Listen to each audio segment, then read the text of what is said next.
Halo semua, balik lagi di GP Media Channel bersama kakak, Kak Madani. Di video kali ini kita akan bahas prediksi soal SNBT 2024 untuk mata pelajaran literasi bahasa Inggris. Seperti apa pembahasannya? Yuk langsung aja cek di video kali ini ya.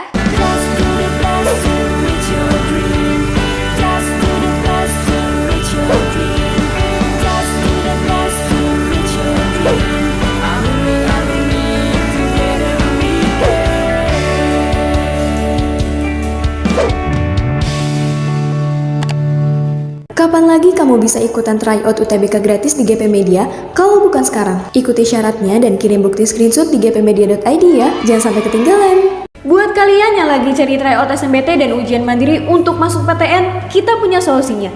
GEP Media menyediakan tryout SNBT dan ujian mandiri untuk beberapa PTN ternama di Indonesia. Mulai dari harga 10.000, kalian sudah dapat ribuan soal prediksi, video pembahasan, dan ada kelas online juga loh. Yuk daftar sekarang! Soal nomor 1. Which of the following is not mentioned as a source of ocean water pollution in the passage? Oke, jadi manakah pernyataan berikut yang tidak disebutkan gitu ya tentang sumber dari polusi terhadap air laut dalam bacaan tersebut? Oke, kita lihat di sini. Ocean water pollution is a growing global concern that has significant impacts on marine life and human health. Oke, jadi di sini pencemaran air laut itu menjadi concern global atau kekhawatiran global ya, karena memiliki efek yang signifikan terhadap kehidupan laut dan juga kesehatan manusia. The main sources of pollution are industrial discharge, agriculture runoff, oil spills, and untreated sewage. Oke, berarti ini ya yang kita garis bawahi nih. Kita lihat di sini yang tidak disebutkan sebagai sumber dari polutannya. Kita lihat di sini industrial discharge ada ya di sini. Oke, berarti yang A betul. Kemudian agriculture runoff. Oke, di sini ada masukan dari daratan. Kemudian ada oil spills, tumpahan minyak, ada juga ya. Kemudian air pollution. Di sini yang terakhir itu adalah untreated sewage. Sewage itu artinya limbah, itu limbah pabrik yang tidak ditangani dengan baik. Berarti yang E ada, tapi yang D dia tidak ada. Maka jawabannya itu adalah yang D ya. Karena di sini dimintanya not mentioned, yang tidak disebutkan. Oke, lanjut ke soal nomor 2. Which of the following are potential impacts of polluted ocean water on human activities? Manakah dari pernyataan berikut yang menjadi potensi dampak dari pencemaran air laut terhadap aktivitas manusia? Oke, berarti yang perlu digarisbawahi di sini adalah human activities-nya. Kita cari yang ada human activities ya. Di sini tidak ada ya. Kemudian di paragraf 2 juga tidak ada ya di sini. Kemudian paragraf 3. Oke, ada di sini. Furthermore, polluted ocean water affects human activities such as fishing and tourism. Jadi, aktivitas manusia yang terkena dampaknya itu adalah fishing dan tourism, atau dia penangkapan ikan ya, dan turis itu wisatawan. Contaminated fish and seafood can lead to health problems for those who consume them. Jadi mengonsumsi ikan dan juga makanan laut lain, seafood itu kayak kerang gitu ya, kemudian cumi-cumi dan sebagainya, itu bisa menyebabkan masalah kesehatan kepada mereka yang mengonsumsinya. While polluted beaches deter tourists affecting coastal economies.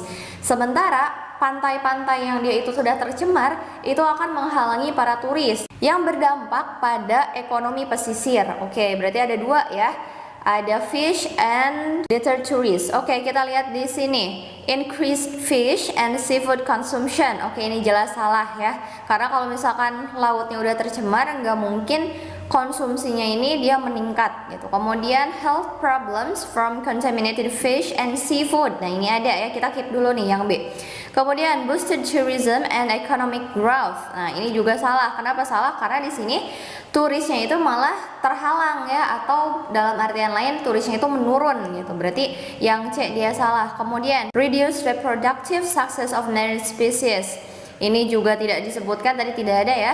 Kemudian improve coastal ecosystems. Ini juga salah. Berarti jawabannya itu adalah yang B di sini ya. Jadi masalah kesehatan dari ikan dan juga seafood yang telah terkontaminasi. Sekarang ini udah berbeda ya bacaannya. The most appropriate title for the passage above is, yang ditanyakan sekarang adalah judul yang paling tepat terhadap bacaan di atas. Oke, kita lihat di sini. Kalau misalkan ditanya judul, berarti kita harus tahu nih, setiap paragraf dalam bacaan ini dia memuat tentang apa informasinya. Kemudian kita satukan. Jadi dalam satu bacaan ini dia membahas tentang apa. Oke, di paragraf 1, sea urchins. Oke, ini berarti tentang sea urchins. Sea urchins itu artinya bulu babi ya. Or intriguing marine creatures found in oceans worldwide. Oke, jadi di sini bulu babi itu adalah makhluk laut yang ditemukan di seluruh lautan dunia gitu. Kemudian paragraf kedua ini menjelaskan tentang badinya atau tubuh dari sea urchin tersebut ya di sini tuh. Ini adalah karakteristiknya ya, ada spines-nya, kemudian bagaimana dia struktur mulutnya. Kemudian di paragraf ketiga, one crucial aspect of sea urchins is their role as grazers. Oke, berarti ini tentang sifat dari sea urchin ini. Ternyata bulu babi dia adalah makhluk yang grazers. Grazers itu artinya pemakan rumput ya, pemakan tumbuh-tumbuhan gitu, biasanya rumput. Dengan mengonsumsi apa di sini? Algae atau alga ya. Kemudian sea urchins also serve as a food source for various marine predators. Nah, di sini juga di paragraf 4 ya. Si bulu babi dia juga menjadi sumber makanan bagi predator laut lainnya. Berarti ini semuanya bisa kita simpulkan tentang sea urchin tadi. Satu lagi di paragraf 5, despite their ecological importance, sea urchin face threats from human activities. Oke, berarti di sini tentang ancaman ya terhadap sea urchin itu datang dari aktivitas manusia sendiri gitu ya. Berarti kita lihat di sini yang A, marine and its biodiversity, lautan dan keanekaragaman hayatinya. Nah, kalau judulnya seperti yang A ini, dia terlalu luas cakupannya. Sementara di paragraf ini, di bacaannya, setiap paragraf itu dia menjelaskan tentang bulu babi. Berarti yang A ini kurang tepat. Kalau yang B, the fascinating sea urchin. Fascinating itu dia bisa diartikan menarik ya. Sea urchin berarti bulu babi yang menarik. Oke, kita keep dulu yang ini. Kenapa dia menarik? Di sini tadi dijelaskan ya.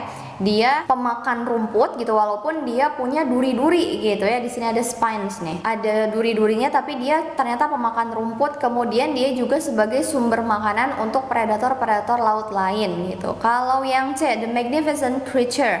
Magnificent itu artinya bisa luar biasa, bisa agung ya. Berarti di sini ciptaan yang luar biasa. Nah, kalau misalkan yang C ini mirip-mirip ya, hampir benar tetapi tetap ini kurang tepat. Kenapa kurang tepat? Karena di sini creature. Creature itu berarti makhluk atau bukan makhluk ya, kayak ciptaan lagi. Nah, ciptaan yang agung itu dia bisa mencakup banyak hal ya. Bisa dia hewan darat atau hewan laut gitu, atau mungkin ciptaan manusia gitu. Di sini creature-nya dia terlalu luas cakupannya. Jadi yang C dia kurang tepat. Kemudian yang D, nature and living organisms. Nah, ini juga kurang tepat. Kenapa? Dia terlalu luas cakupannya. Nature itu alam, and living organisms. Di alam dunia ini ya banyak banget organisme hidup gitu.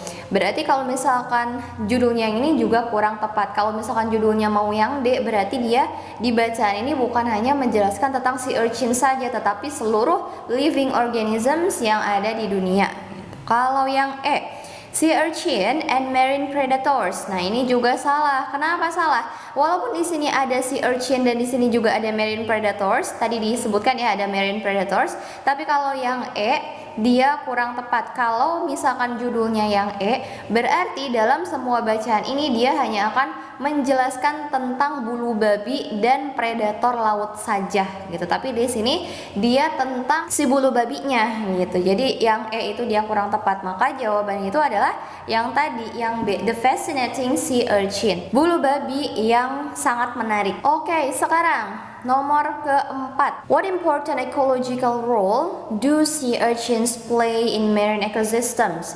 Jadi peran ekologis apa yang bulu babi ini mainkan di dalam ekosistem laut? Oke, tadi yang ada di ekosistem laut itu dia menjadi food source ya, food source atau sumber makanan untuk berbagai predator laut gitu. Itu yang pertama. Terus tadi di paragraf berapa? 3 ya. Di paragraf 3 dia sebagai grazers. Grazers itu pemakan rumput atau pemakan tanaman. Nah, di sini controlling the growth of algae on coral reefs and rocky shorelines. Jadi, bulu babi ini dia itu mengontrol pertumbuhan algae ya di atas batu koral gitu, di atas terumbu karang atau di atas batu-batuan gitu. Terus di sini by consuming algae, they prevent it from overgrowing and competing with other marine organisms. Jadi kalau misalkan nggak dimakan sama bulu babi, itu pertumbuhan alganya dia akan tidak terkendali. Makanya dia dimakan oleh sea urchin. Oleh sebab itu, pertumbuhan alganya dia menjadi terkendali gitu ya. Kemudian udah ya, ada 2 nih. Yang pertama terus yang kedua. Oke, berarti kita langsung aja ke pilihan jawabannya. Yang A, consuming other marine organisms. Nah, ini salah ya. Kalau misalkan consuming other marine organisms, ini marine organismsnya itu dia banyak banget gitu ya, organisme laut seperti misalkan apa, ikan-ikan mungkin, kemudian ada lamun, terumbu karang dan lain sebagainya. Sea urchins ini dia hanya mengonsumsi alga saja. Jadi yang A dia kurang tepat. Kalau yang B, creating new habitats for marine species. Nah, ini juga salah. Dia itu tidak menciptakan habitat yang baru ya, tetapi dia memakan alga-alganya. Kemudian yang C, controlling the growth of algae on coral reefs. Nah, ini yang paling tepat ya, dia itu mengontrol pertumbuhan alga di atas atau di permukaan terumbu karang gitu. Jadi yang C dia jawabannya. Kalau yang D dan yang E, contributing to global warming. Nah, ini salah ya. Dia itu berkontribusi terhadap pemanasan global. Kemudian kalau yang E, transporting nutrients in the water. Nah, ini salah juga ya. Dia itu menyebarkan nutrien di air. Nah, ini salah ya. Berarti jawabannya itu hanya yang C aja.